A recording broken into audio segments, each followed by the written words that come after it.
Welcome back, everyone. Today, we're back again, talking loud with the man, the myth, the legend, hailing from Queens, Will. How you doing, gang? You know the vibe. Always good, brother. Appreciate you, gang. How you feeling? Man, I feel good, you know. Woke up nice and early, came to set up this pop-up. It's gonna be a good day. How's Japan been treating you since you've been out here? Man, Japan is really, this is like my second home, you feel me? So this is my 8th time out here, 5th pop-up. So every time I come here, it's like regular to me, you know? Yeah. I got my family out here, I got my friends out here, so shit's smooth, can't lie. Yeah. Give me 1 second. I think I might have, hold on. Oh no, we good. Had to check real quick. But yeah, man. We're at your pop-up, man. Yes, sir. We got the clothes behind me, yes, the sir. fresh ones, you know what I'm saying? Yeah. Appreciate you having me be a part of that shoot, you already man. know. Appreciate you for modeling for me, gang. I'm always honored to be a part of anyone's creative process. Yeah. What made you first start getting into creating clothes? Honestly, when I was younger, like I'll be in high school, like drawing little designs in my notebook and stuff, and like the side, you know, I was making music since I was like 16, you know? And like I never really knew I wanted to make clothes. I didn't like have that dream when I was a kid, but when I was in high school, I had a intern for like a big homie of mine, and like I saw the nigga was making clothes, and you know, just like seeing like certain things, like being around people and people bringing me to like 40-ounce Vans, first hat manufacturer, you know, seeing certain things, like seeing like the Will Fry Ian drop when it came out, like to now what people are doing, seeing the advancement. And then, you know, like maybe 6 years ago, I made my first item. I was like, I want to make clothes, I want to make a piece, but what do I want to make? And I took my camera and I shot a roll walking around my neighborhood from my house to my grandma's house. And my grandma lives in like the projects, like, you know, like a couple blocks from my crib. So when I went to the projects I was about to turn in there, I saw the sign. They had the old school sign, like, welcome to Palmanock Houses, property in New York City Housing Authority. And I took a photo of it, and when I developed this shit, I was like, oh, this is the design, you know? So then I flipped the sign, I put it on a hat, made it say like, welcome to your own personal hell, you know? And it was like social commentary on like what it means to live in the hood, what it means to live in poverty, you know, and making the best of your situation, you know? And then it was like a sign, so you take the sign, now you put it on your head. So now it's about your thoughts, you know, now it's about yourself. So, and like I was blessed to have like my first ever item, you know, like I had some of like the bigger names in like the fashion world wearing it like off rip, like Bloody Osiris, you know, people like my homie K-Sachi, like Malachi Spivey, and like, you know, at the time my homies had a show, so like K-Sachi was a part of a show on Fuse TV called the 212. And yeah, niggas wore my hat on like 5 out of the 7 episodes, you know, like I had my first ever pop-up in Taiwan, had my first store to stock my items in Tokyo. So like even before I did a pop-up in New York, like I was already worldwide with it, you know? So like at that point, I decided that like I gotta put a lot more energy into the clothes, because like I was seeing really good feedback from the gate, you know? After that, I made like, maybe like a year or 2 later, I did like my first pop-up, like I made this one item. It's like a mood board t-shirt with pictures of like Kim Kardashian. And that's like probably my most known item, you know? It's like, yeah, I'll show you real quick. Like. Yeah. We getting an exclusive today, guys. Exclusive. So you feel me? What we got here? Man, this is the mood board t-shirt. At the top it says, how are you feeling today? You got a whole bunch of moods, and it's in Taiwanese Mandarin for my pop-up in Taiwan, you feel me? And like, yeah, you know, like this design is 4 years old, and I still get asked about it every day, every time, you know? So I always print some more, and like, you know, some people, they're upset because like you can't get it online, like it's just perpetually sold out online. But you know, it's for like when I go to these different markets, to these different countries, make a quick 10 of them, make a quick 20 of them, just to get people involved in the brand. And like, it's like, if my best piece I've made was from 4 years ago and you find out about my brand today, I'm giving you a chance to buy into the history of my brand, you feel me? Ooh. So I like to continue giving people a chance. And you know, I take like notes from like somebody like Jordan, retroing colorways, you know? So I don't always put something out immediately when people ask me for it, but if enough people ask me about an item, I take note of it, and I might in 2 years, 3 years, re-release it, and a different color on a different medium. Instead of a shirt, maybe it's a hoodie, you know? So like I continuously try to bring things back as well as bringing new, fresh ideas as well, you know? Yeah, that's very important. I can see how tapped in you are with the culture and how tapped in you are with where you're from. Absolutely. And how you took what you had already and you're like, I can make something from where I'm at right now, and I can make myself and create something that's bigger than me. And I really like how you touched on the idea of history, because I always think history is so important, whether it's music, fashion, politics, family history, like a lot of that plays into the world we live in, the people we become, and it's just really important. I think so many times when we hear about the history of something, it draws us in closer into it because we develop a connection to it. And I feel like in a way I'm a history buff, you know, like I love to research things. I'll watch like a 3-hour video on like the Warring States period of Japan, you know, like I'll look into like philosophers that were stoned by Christians in Alexandria at the turn of polytheism to monotheism, you know, like I'm really into history and I love to incorporate things like that into my designs. And like you said, like you might have a design and it might look cute, like, oh yeah, like Betty Boop and Astro Boy are on the t-shirt, but like when I tell you like the meaning of the design, like, you know, it's like liberdade para todos y paz para os mortos. And it's like it's in Portuguese, you know, it's a design made for Brazil. And in Brazil, there's a city called Liberdade. And basically it's like kind of a city with a high population of Japanese people. And oh, I didn't even know that. Yeah, so after World War I and before World War II, there was a famine in Japan.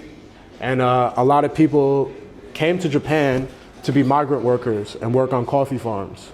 So, you know, like the promise is like you can come here and you could work, make some money, and eventually move back to Japan, you know? And this is post-slavery. So a lot of Japanese people, because like at the time, Japan wasn't open to the world, and they had just opened to the world recently. So they only made enough food for the people, you know? So one famine could throw everything out of whack, you know? So they had a big famine at the time, and a lot of people ended up moving to Brazil. So in this city they ended up settling in, where they had these cheap basement apartments for rent, was called Liberdade, and it means freedom. And in the same square of the town of Liberdade is where the Portuguese like slavers used to hang slaves, you know? So Liberdade means freedom. That's kind of how it got its name, you know? And basically now it's like, okay, Japanese people living there, once World War II comes, the Brazilian government is like, yo, we don't trust the Japanese. We don't want them congregating together. People were immigrating to Japan and choosing to live in Liberdade, and then the government stepped in and was like, now when you are gonna immigrate to Japan, we're gonna choose where we send you. You know, people were not assimilating to the culture. They had Japanese schools, they had their own jobs, farms, Japanese restaurants, all these things. So a kid didn't need to learn Portuguese, you know? You could go to Japanese school, speak Japanese in your Japanese neighborhood, and live your whole life like that. So the government kind of stepped in and tried to force people to live elsewhere when they immigrated to Brazil. So like the shirt is like freedom for all and peace for the dead, you know? So imagine you see like Astro Boy and Betty Boop on a t-shirt and you're like, oh, it's so cute, blah, blah, blah, that looks so dope. But then I tell you the history of it and you're like, wow, like this is such a deep history of this shirt and a deep meaning, and you know, it really like draws somebody in, and people want to buy into that, you know? And it's not just about the money too, it's like you could teach somebody a lesson, you know? A lot of my homies in Japan, like they were like, wow, like I didn't know why there were so many half Japanese people, half Brazilian people in Japan, or I didn't know why so many Japanese people live in Brazil. And it's like, once you like understand the history of things, you begin to understand the current state of things as well, you know? That's like you say with family, you know, it's very important to understand where your people come from, your family history, like relative to like the short history and like the history from 100 years ago, from 150 years ago to 200 years ago, because it helps you get a better picture of yourself, you know? Exactly. Storytelling. Yep. That's something really big that I felt like you were talking about in the way you grab people and in the way you want to explain to people what your thoughts are, how you're feeling about the world, and how your experiences are shaping your perception of things. Absolutely. And it's like using clothes as a medium, because when people put the clothes on, it's like you're walking around with something. It's a walking billboard, you know? For you, it may just be like, I just want to put this on because it's a fit and it's cool. But it's like, but little do you know, you're carrying a message with Absolutely. you. Anytime you wear a shirt, your shirt has words on it. People read it, you know? So everywhere you go, you might catch people with their eyes like, they're reading your shirt, they're reading you, they're reading your hat, you know? So like, in a way too, you have to be conscious of what you put on, you know? Conscious of what you want to represent, what you want to show to the world and share to the world.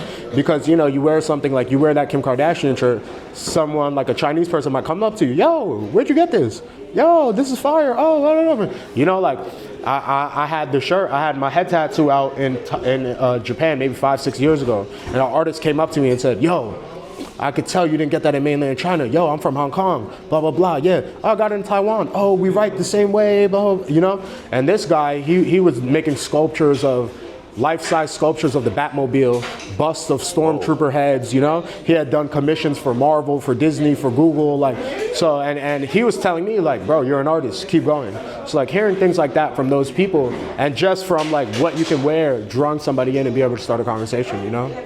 It's a beautiful thing. Art builds community. Absolutely. And I think that's my favorite part about being an artist, connecting with other artists, and just fostering that community with people, because it's like we all have the idea that we want to take something that's intangible and put it into the physical world. And it's like when you have the ability to grab from the source and put it out there, and it's like something people can see with their hands, it's like it just creates a whole new world for you, and it just allows you to see like, oh, I'm a creator. Everyone is a creator by nature. Absolutely. Everybody has the ability to, you know? So, and speaking of creation and just upbringings, how would you say growing up in New York has influenced the way you are and like the types of clothes you create? I mean, New York is a really good place to grow up, especially as a creative, you know? But especially Queens. Like for me, like being in Queens is one of the most diverse places in the world, you know? And like I come from Flushing, so there's a big Asian community in Flushing, but it's not like it's just Asian people or it's just white people or it's just black people. Like there's a lot of everything, you know? So being exposed to that type of diversity at a young age, my father teaching me how to use chopsticks at a young age, you know? All these things kind of prepared me for the life I live now, you know? Yeah. Being exposed to many different cultures. Like my first time here, I had modeled for a Japanese magazine, and coincidentally when I was here, I ran into the owner. And he was like, yo, come to my stores, come to my office, we're gonna throw a barbecue for you guys. So they had a barbecue, and you know, I was eating the food, boom, boom, boom, and all the big homies was just staring at me like, and you like really doing it with ease. So I was asking, like, I said, yo, what they saying? And one of the big homies was like, nah, they said, your skills are good. You know, and like a lot of the times, like over the years of traveling through Asia, I've had people compliment like, wow, oh, you know how to use chopsticks? You use chopsticks well, blah, blah, blah. And I'm like, I've known how to use chopsticks since I was 9 years old. You know, it was something my father taught me. It was something my father introduced me to, you know? And not just where I live, but also my parents, you know, my family, my friends. Like one of my first best friends in school, like from kindergarten, first grade, was a Korean guy, you know? Because I went to school in a place called Bayside. So it's a big Korean population over there too. And you know, just like having Filipino classmates, you know, and like getting exposed to different snacks, even at lunchtime. You'll be like, oh, I got Doritos. And the homie's like, I got pushu. The little shit you break up and put the it's like, oh, you got the pushu. I never had that. You know? Oh, I got Bust Pocky. it down and it's crazy. Oh, I got what's this shit called? I got Dunkaroos.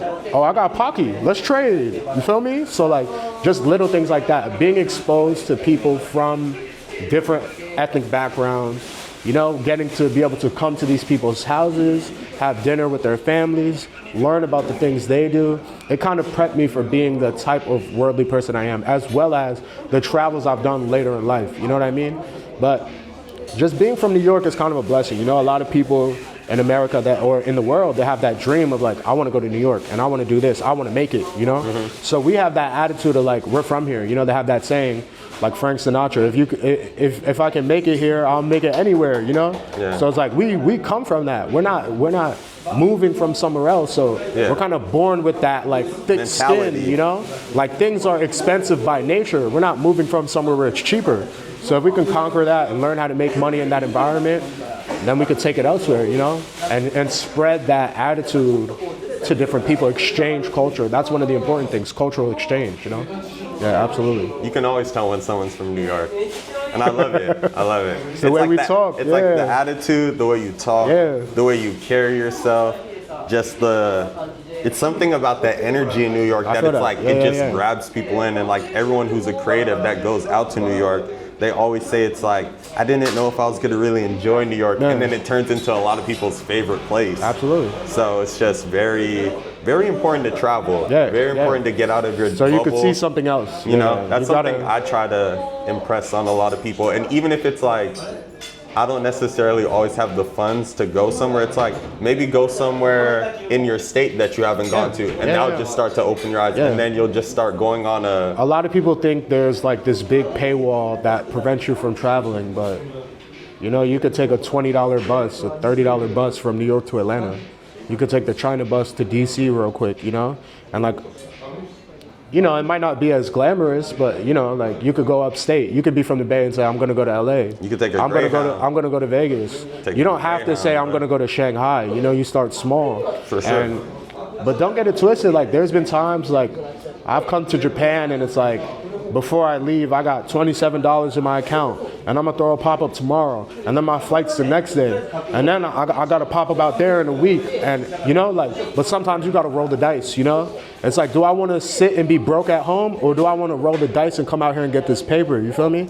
So I've always been the type to like, sometimes you gotta risk it, you gotta bet on yourself, you know? And you have to have faith, you have to know like the universe got you, you know? You can't worry, you can't penny pinch, you can't be, I can't do this because of this. You know, you can do whatever you want. It's just you might not have as opulent of a time.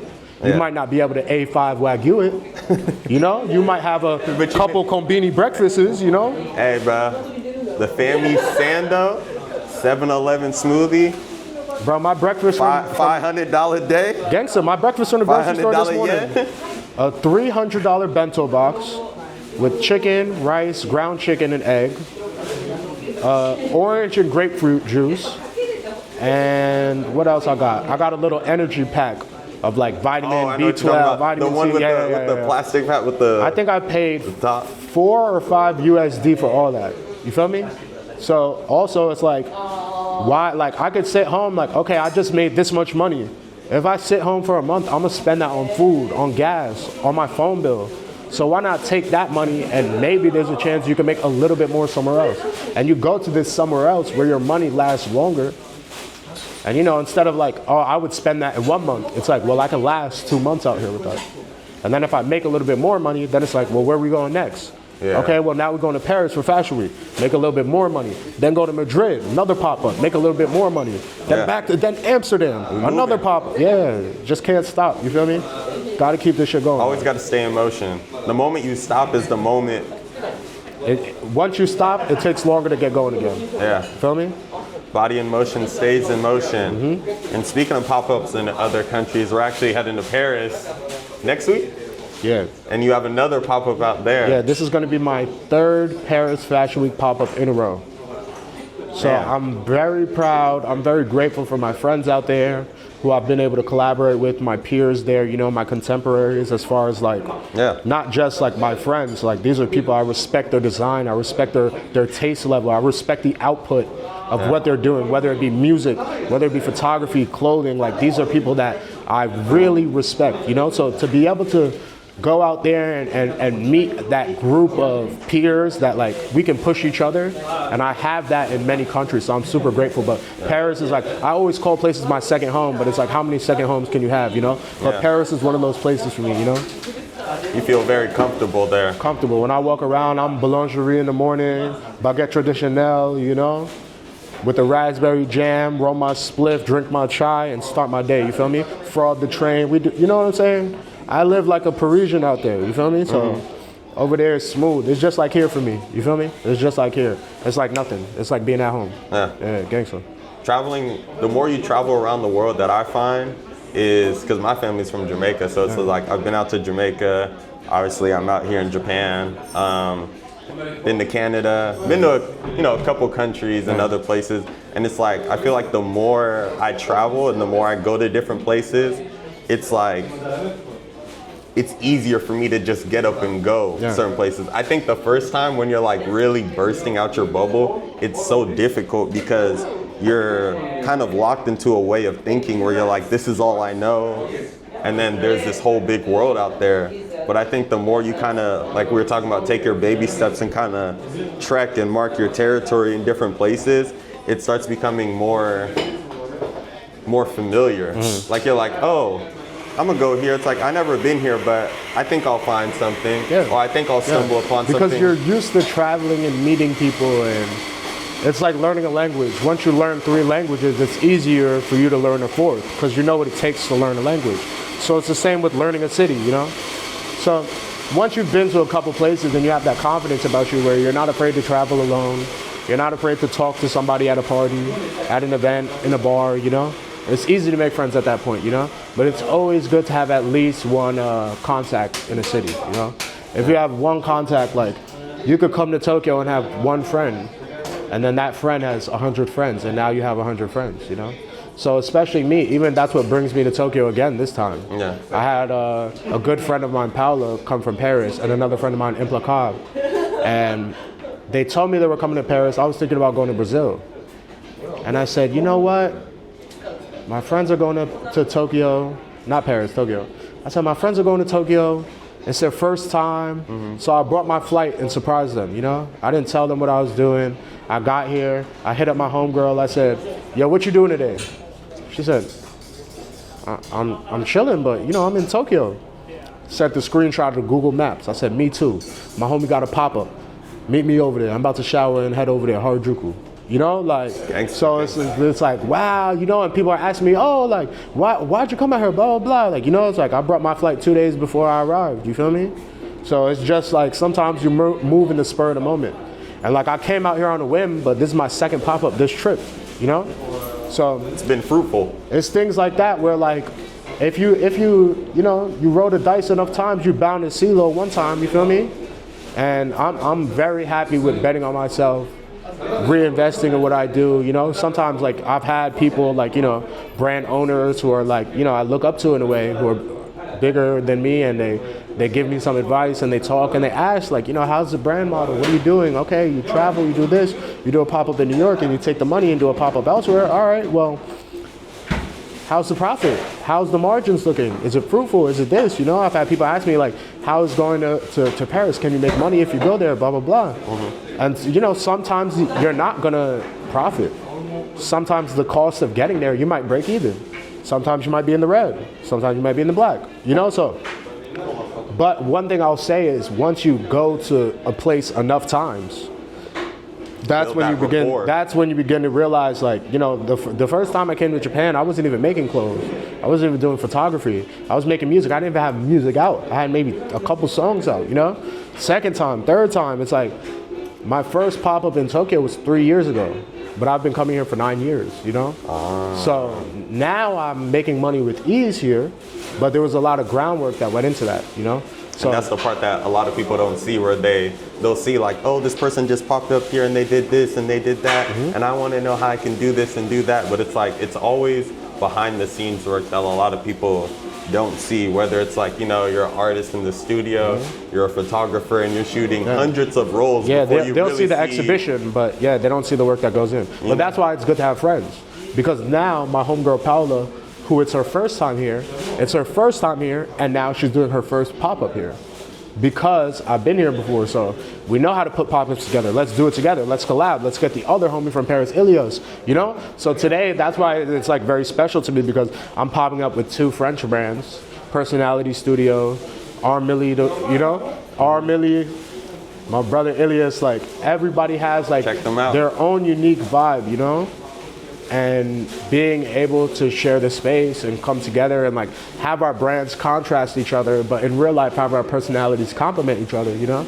And we can bring different crowds of people and bring them together, you know? It's like, that's the thing that like makes me happy. You know, I love meeting up with my friends who live in different countries and meeting up in different countries. So that's my thing. I have some friends where we've linked in 6 different countries. We've hung out in Paris, we've hung out in London, we've hung out in Amsterdam, we've hung out in New York, we've hung out in Taiwan, we've hung out in Tokyo. You know, we've hung out in Korea. Yeah. So those are the times where I'm like, oh, my bro who I know so well, who I love so much, who he's met my grandma and I've met his grandma. Now we're in a new country and it's a new mission, a new pop-up, you know? Yeah. So that's really what makes me happy about this, you know? It's amazing. Thank you, bro. I love that, bro. Thank you, bro. I love how you're like so communal. Like even us, like we met in Tokyo Vitamin Studios, Gotcha. And we met through a mutual friend, Kari, and then like that's my boy, and obviously you know him too. And then it's just like we just started chopping it up. I think we was talking about samples or something the first day, because I was like, oh, I make music, you make music, and then it's just like from there, it's just like we just kept like talking. We were like, oh, this and that, and then like, oh, but you should see da. And it's just like now here we are. Yeah, so, for me, like I've kind of like over the last 5-6 years, like I've been trying to build like this network of creatives, you know, where like we all do the same things in different countries, and if we could all come together and build a bridge, then, you know, it would make life easier for all of us anywhere. So if I have a friend in Paris and a friend in Amsterdam, and I could link them together to where they could make money together without me, then the network works, you know? So because I've been trying to do this for so long, anybody who's a part of my network, if they introduce me to somebody, I'm gonna treat them like my brother. You feel me? Immediately, no questions asked. Because if I called Kari and said, yo, my boy's coming out there on this day, blah, blah, blah, can you link him, can you do this? I would want him to reciprocate that same energy, you know? So everybody within the circle gets treated with that respect, with that love, with that openness, you know? Yeah. And we could all do business together. We could all make money together. We could all talk, you know? If you called me and said, yo, I'm going through it right now, I just want to talk. All right, we could talk, you know what I'm saying? Sometimes it's not about the money, you know? But just like leaving space for those people around me, those people I love, that's like one of the things that's been important the last 5 years for me. Yeah. I have to big you up though for helping me get situated on my trip to Paris. Though. Easy, that's what I'm talking about. You feel me? That's what we do. Like I was like thinking about it, and I was like, okay, got my flight, trying to figure out where I'm finna stay. But I'm kind of like how we were talking about moving on a whim, where it's like, all right, I gotta make this move because I want to like do some video work, want to work on some music stuff, kind of build my network as well. So it's like I just got to start making these moves. But I was like, I'm gonna just get the flight and just figure it out from there. And then you're kind of like, hey bro, if you need I can link you up with.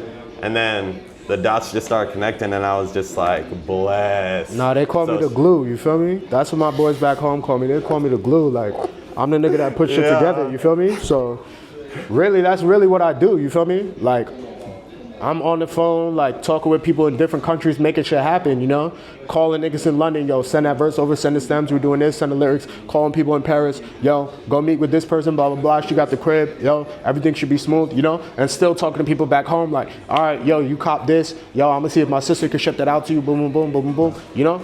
So even like when people are gonna go to my city, if I'm not there, I'm like, yo, still hit me. Taken care of. You know, still hit me because it's things I could do for you. You know, it's things I could do for people in any city I've ever been to, you know? Yeah. So if the respect is there, if the love is there, I'll do what I can every time, you know? I'll do what I can. And having that giving energy and kind of like that giving heart with stuff is like, I always believe in karma and I believe in energy. I feel that. So it's like anything you put out in the world, it's always gonna come back to you and you're always entitled to whatever energy you want to put out. Mm-hmm. I'm not saying people should always put out positive or negative, but just be prepared for what energy is going to come back to you. And it's like, you never know in which way that can manifest because it can always come back tomorrow. Yeah. It can come back today, instant karma. It can come back 5 years from now. Mm-hmm. You never know when things are going to circle around. So it's like, I always try to move what I call right with my soul, because then I feel like if I'm moving right and I feel good within myself, then it's like, you know, I'm living righteously. I'm living good. 100%. But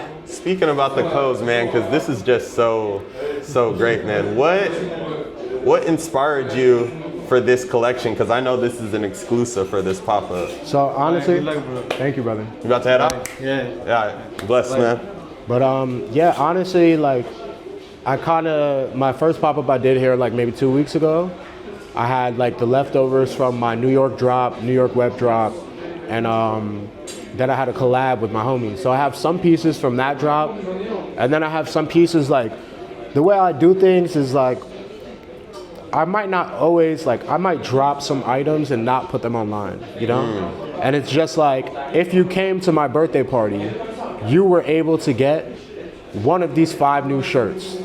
If you didn't, it's cool, you know? Because maybe in 2 years, the shirts will drop. But if you're here, you could get it now. Then like something like that, all right, I have 2 or 3 shirts left from the birthday drop. I'm gonna take them to Tokyo. So I always have some items that have never been released that I can pull from my archive and say, now's the time to print 20 of these. Now's the time to print 10 of these. So, you know, I have an item, since we're going to Paris after, it was only right I printed the collab that I have with the brand called Piece of Shit. My boy Dirty, that's his label, and you know, we did a collab. He had a motif called Crackland, you know? And I was blessed enough to be able to do a collab to put my imagery with the Crackland imagery. And so that was like the main piece. I reprinted some Kim K shirts, the Mood Tee. I did a black and pink colorway and did the OG white and black. Then I had a certain shirt I made, like the GTA Tokyo tee, you know? The makers of Grand Theft Auto, after GTA 3, they were thinking about making GTA Tokyo. And they brought the patent, they came on a research trip. Rockstar came on a research trip with their team. But at the time, they thought that the highways and the roads were a little too complex to turn into a game. So they scrapped the game and they never did it. But some modders found like, you know, some little demo stuff, and they made like a modded hack of the game, you know, that you can play, and it was eventually abandoned. But so I just made a t-shirt based on a game that was never made, you know? Yeah. And it's very like, you know, poignant because it's Tokyo and we're in Tokyo, you know? I have another tee, it's the Dulce Vida tee, and it has Betty Boop on it. It's like kind of cute, but it's like dark at the same time. It says like Dulce Vida a la chingada, you know? So it's like the sweet life to hell. You know, it's like a lot of like the things in my brand have to do with like heaven and hell and the dichotomy between the two, you know, the spectrum of like, and all the designs fall in like one place, you know, one place or another, you know.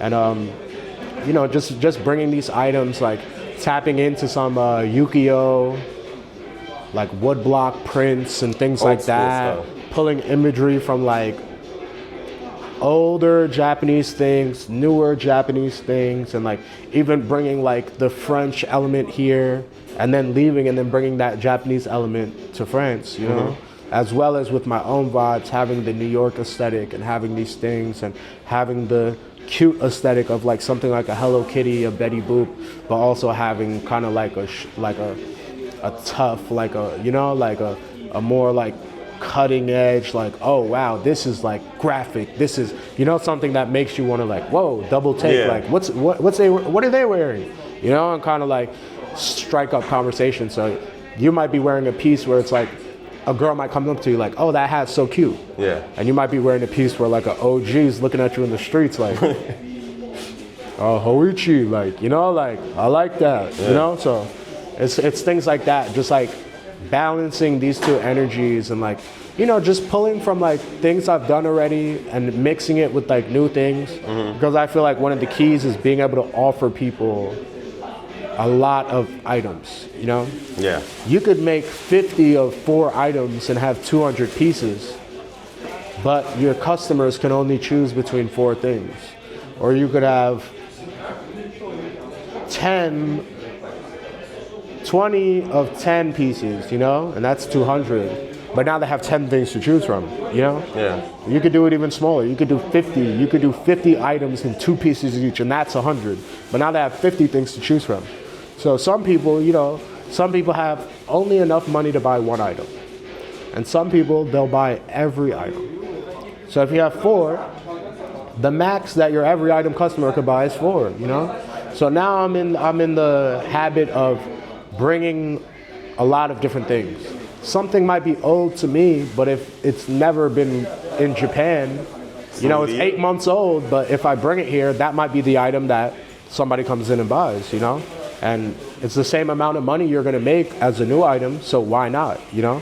And what if they wanna buy the new item and then they buy the old item too, you know? Because they're already there. Yeah, so I'm not really heavy into making like completely new drops right now, you know? It's like a lot of teasing different items, dropping new items, restocking old items, and then mixing them all together for events. That's hard. For someone, let's say there's a kid in New York right now, and I know there is a kid in New York right now. Maybe he's watching this right now, and if he is, we go get you right, man. What is something that you think they would be able to do right now with, let's say they're a high schooler, so they don't have the most money, they have limited resources, but let's say they're looking at you and they're like, I really want to make clothes, I really want to tell a story with my brand, I really want to do all these things. What's something that you think they can start today to get them on that path? First, you got to start with one item. One item. So you got to really sit and meditate on what is this item going to be. And you have to love it. You have to be in love with this item, you know? My first item, I wore every day for a year straight. All my friends who had it wore it every day. They said, uniform, this is uniform. This hat goes with everything, uniform. And you know, I was sitting for months and months thinking, what's gonna be the design? I wanna make an item, but what's gonna be the design? And when I saw the project sign, I said, this is the design. And then it's okay, well, how do we add ideas to it? Not just take a design, a simple idea, and put it on something. No, you need to add your own ideas into it as well. Layer the meanings of the piece so that when you connect with it, you can connect with it on a deep level, you know? And okay, you're in high school, you know? Make your design. Find a manufacturer. Number two. Ask them to make you 20 pieces and do it during the holidays. And ask your family, tell them, all I want for Christmas is for you to pay this $300 to make the 20 shirts I need. You're in high school, you know hundreds of people. Big five. You know hundreds of people, you're in high school. Do a photo shoot. When you do the photo shoot, once you release your first item, your family and your close friends are gonna be the first people to buy. It might be hard to get strangers to buy. You don't need to go out and make a web store right away and be paying a monthly fee and you have one item up 20 pieces. Sell it by word of mouth. My first item I ever dropped, I made 75 hats. 1 sold online, 74 sold in person, hand to hand, out the trunk. You feel me? So you gotta be willing to market yourself and talk your brand up. And you can't be ashamed to promote yourself. That doesn't mean you have to post 1,000,000 times on Instagram, but you gotta wear the item yourself. And you gotta be ready to talk about the item when people ask you about the item, and you gotta have some with you. So if they say, I like it, when Bloody O seen the hat, he said, is that Public House K team? I said, no, this is my shit. He said, oh, all right. Yo, what colors you got? I got the all black and I got the white and black. Oh, all right, I want the white and black. I got it in the car right now. Bloody Dior said, let me get the black one. I got it in the car right now. Feel me? Having it ready. So if somebody cool wants one, you could give it to them. If somebody wants to buy one, you could give it to them. You know, at the start, I was selling my hats for $50, and you know, I had certain friends who wanted to buy, and I said, but you know, yo, it's 50 though, bro, blah blah blah. I had homies like, nigga, I want 2. What's up? Here, I got 100 for you. You know, yeah. So you got to be confident in yourself, confident in your work, confident in your price. Let your family give you some money to pay for that first investment of like 20 pieces of an item. Sell that, take the money, and make 2 items. Now, by the time you do that, you're on your 3rd item. Flip that, do a 4th item, do a 5th item, and keep it going, you know? Compound. Don't Never just take the money out. Yeah, Keep don't take the money out. And if you're in high school, I'm telling you, financial literacy #1. Do not take the money out if you get some bread off this drop and be like, I'm finna go crazy, I'm finna put on some Gucci, I'm finna hit the store, do that. If you really wanna take this seriously, reinvest. I will say it again, reinvest, keep all money in, and keep building like what he's saying, compounding, 1 item, 2 item, 3 item, 4 item. Do not worry about like, oh, I need this type of drip, I need, like, focus on your brand And wearing your brand is the best marketing because like you were saying, if you're wearing it, people like it, and you have it on hand, you're a walking billboard. You're able to sell product hand to hand. And word of mouth, to me, is one of the best forms of marketing because if someone is like, hey bro, where you get that? Or where you get this hat? Where you get this t-shirt? And they say, oh, I got it from this person, he up the block. Or like, oh, he lived da-da-da-da-da. Your business gonna start growing. And once you start getting your city or your community behind you and it starts scaling up, you're just doing numbers. But yeah, man, I really appreciate you having this talk with me. Oh, yeah, you already know, bro. One last question that I want to leave out there is, how do you want to be remembered? And I just want to, like, I've been thinking about this a lot lately too. Like, you know, like, I want to be remembered by, like, the people I've touched, you know, the lives, like, I've been involved with, the collaborations, I want to be remembered as somebody who's helped the people around him, you know? Somebody who was kind, who was a warm spirit, you know? And to me, it's not necessarily about, like, I want to be remembered as this legendary designer and this person and that person, you know? I have a lot of friends that I told them, like, they might not write the book about my life. They might not make the movie about my life. But if I help you, they might write the book about your life. And I might be in a page of that, you know? So for me, it's just about helping and helping my people get closer to what they want. Because I'm going to get mine regardless, you know? One-man army, by hook or by crook, I'm going to make it happen, I promise you. So now it's like, let me help everybody else, you know, and just enjoy myself in the process. So I want to be remembered as somebody that's helped the creatives around them, you know? It's a very important, and I think that's a very wholesome way of looking at it. You're standing on your character more than your accolades, and you're standing on the idea where it's like, I'm here in service of my loved ones, of my community, and I'm here to each one teach one. And it's like something you may give to someone, or some knowledge or some game or just anything, like even just like checking up on someone, showing them some love. It's like you don't know how much that can mean to someone and how they can take that and they can create something else. And like you're saying, now you're just a part of their story just as much as they're a part of yours. Absolutely. So, man, that's really great. I appreciate you sitting down with me, man. Dan, you already this know. has been another Talking Loud with Will Clark. We signing off, and you know, come hang out with us at the pop-up today. Pop out to the pop-up, you know the vibe. Appreciate you, brother. Appreciate you, man. You already know. That was smooth.